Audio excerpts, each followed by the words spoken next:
ত্রাণবাহী নৌবহর global সমুদ flotilla ভূমধ্যসাগরের বুক চিরে ফিলিস্তিনের পবিত্র ভূখণ্ডে এগিয়ে যাচ্ছে কয়েকটি জাহাজ। সেই নৌবহরে উঠছে বাংলাদেশের লাল সবুজের পতাকাও।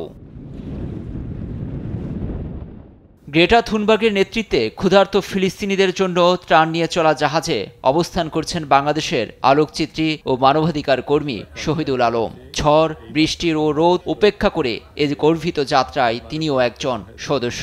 সামাজিক মাধ্যম ফেসবুক পোস্টে তিনি লিখেছেন, ফিলিস্তিন স্বাধীন না হওয়া পর্যন্ত ইসরায়েলের বিরুদ্ধে প্রতিরোধ চলবে।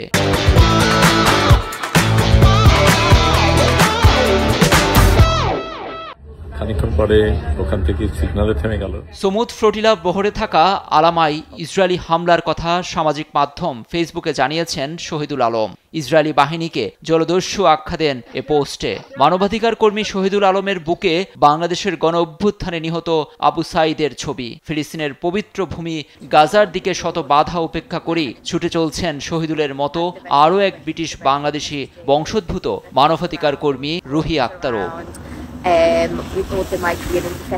গাজাকে অবরুদ্ধ করে ইসরায়েলি বাহিনী গণহত্যায় মেতে উঠেছে। ঠিক এমন সময় বিশ্ব নেতাদের নীরব ভূমিকায় সোচ্চার কবি, সাহিত্যিক, সাংবাদিক, শিল্পী ও মানবাধিকার কর্মীরা। উত্তাল সমুদ্র পাড়ি দিয়ে ফিলিস্তিনিদের পাশে দাঁড়িয়ে বিশ্ব নেতাদের ঘুমন্ত বিবেককে জাগ্রত করতে চান তারা। লুৎফর কবির, নিউজ ডেস্ক, দেশ টিভি।